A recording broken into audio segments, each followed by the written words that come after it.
I-discuss muna natin ang current situation para malaman natin kung para sa iba ang reading o hindi. Dito ang side mo at dito naman ang side ng person mo.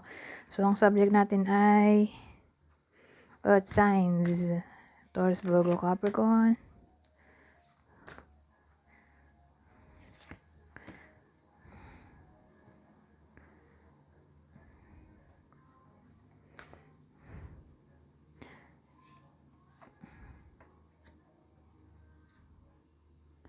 Ano to?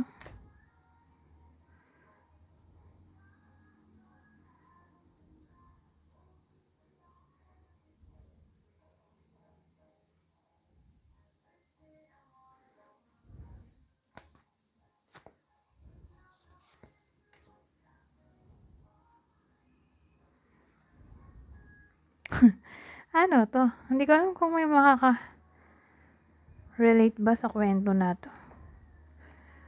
Pero LGBTQ to.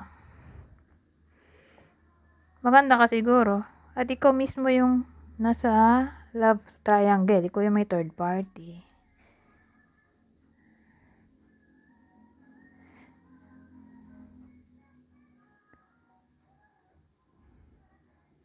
Wait lang.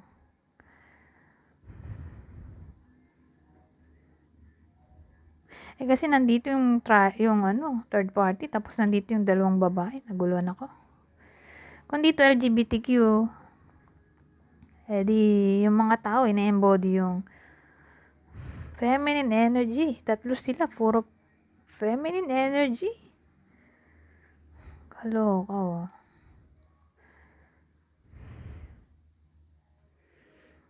Beauty queen. So, siguro maganda ka. Pero bakit ganun? Pinagpalit ka sa iba.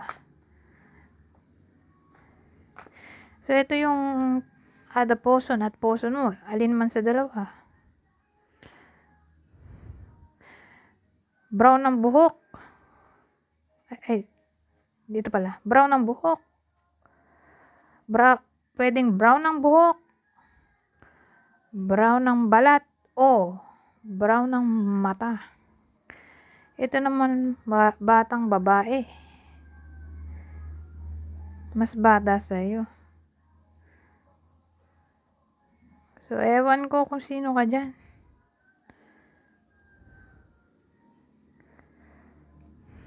O ba to? Ito ba yung partner mo? Mas bata sa'yo. O yung partner mo, brown ng buhok, o brown ng mata, o brown ng balat. Pero may third party nga. Kasi may dalawang tao dito. At aware ka. Kasi nasa iyo yung triangle.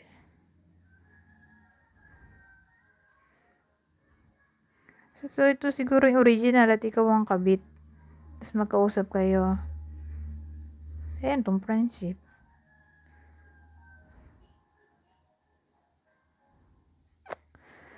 Hirap naman ito.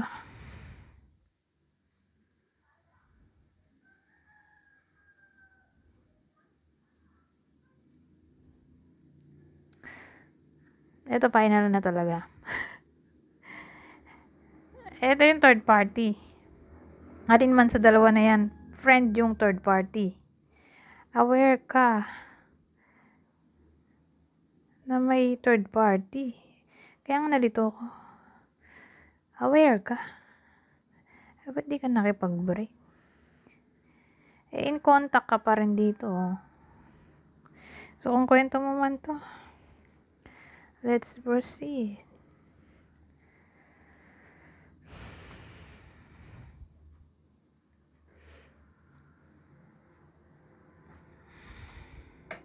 Maganda pero pinagpalit sa iba, no? Sabagay, nangyayari talaga yan. Hindi makontento. Yung iba nga maganda, pinagpalit sa pangit. Ewan ko. Pero may ganyang senaryo. Kahit maganda, pinagpalit pa rin sa iba.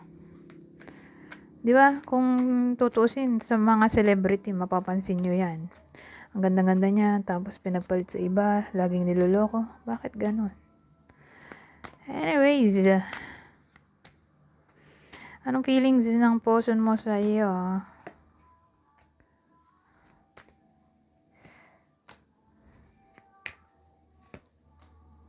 at feelings niya para sa other person na hindi ko alam kung sino siya dyan.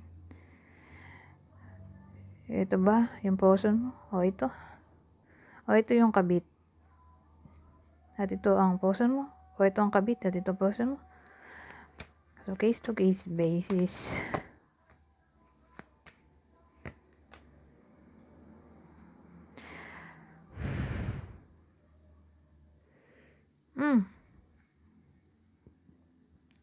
So, kung love triangle nga to, at aware ka. Nagtaka nga ako bakit hindi mo pa iwan. Kasi in contact ka pa rin dito dahil may communication. O siguro kayo pa rin hanggang ngayon, kahit may iba. O pwede rin namang sabi sa'yo, wala na pero mayroon pa rin. Kung baga may idea ka lang na baka mayroon na namang iba. Gusto niya bumalik o. Gusto niya ayusin yung connection niyo.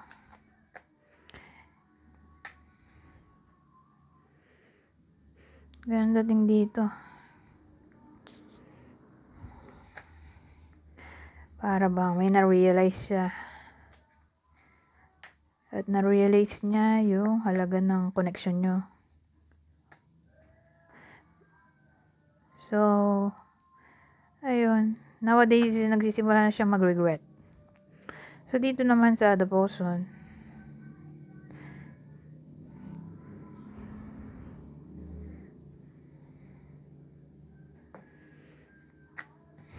So, ito talaga pala yung third party. Dahil nandito yung three of cups. Well, ang dating kasi, di ba friends nga sila? Mukhang friends with benefits yung connection nila eh. Di naman talaga siya seryoso doon. Puno ng conflict yung connection nila at may trust issues. Ang isa sa kanila o pwedeng both. Kaya hindi magtatagal yung connection nilang dalawa. Pwede rin namang lagi silang magkaaway. Kaya ayan, all of a sudden bigla siyang nag-regret sa nasayang na opportunity. At yung nasayang opportunity, ayun nga yung connection yung dalawa. Pero more like friend niya to. Pero again, friends with benefits yung connection nilang dalawa.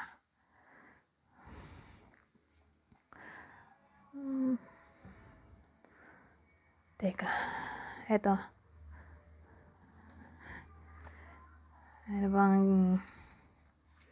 bang mensahe dito? Ay, dalawa.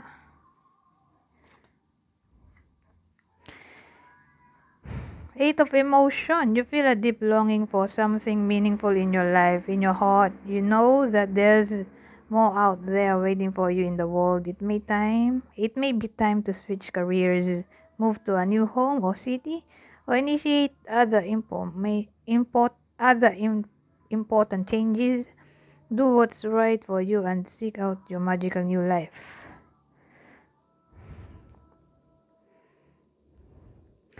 So, ang dating dito, either ikaw to o yung person mo, na para bang nakakaramdam na may something nakbo lang sa pagkatao nila. Pagkatao niya kaya naghahanap ng iba. So, more like, ito yung person mo. Siguro napapaisip ka, maganda ka naman o gwapo. Bakit pinagpalit ka sa pangit o sa iba? Kasi may something sa'yo na kulang na para bang hinahanap niya sa iba. So, yung iba sa inyo, maaring mag-switch down ng career o magkaroon ng bagong bahay o lumipat sa ibang bahay o city. Magkakaroon daw ng important na pagbabago. Gawin nyo lang yung sa tingin nyo ay tama. Ito yung isa pa. Dapat yung 8 of cups lang. Pero sumama rin to. A happy change. Your angels have heard your prayers and have banded together to create real and joyful changes in your life. Events begin to move forward and great progress will now be possible. You may need to make some rapid decisions due to the suddenness of activity. Be confident and trust the guidance you receive. So, Wheel of Fortune to, na parang sinasabi na narinig daw ng mga anghel ang iyong mga dalangin. At ayan, nagsama-sama sila para mag-create ng totoo at masayang pagbabago sa buhay mo. Mga pangyayari o events ay maaaring magkaroon ng pagbabago o progress.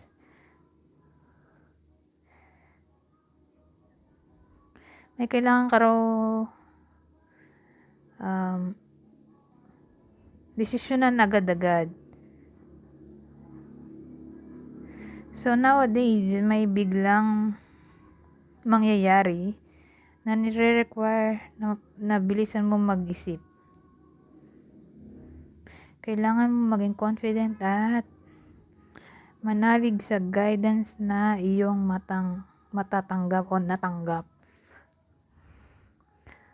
So, clue.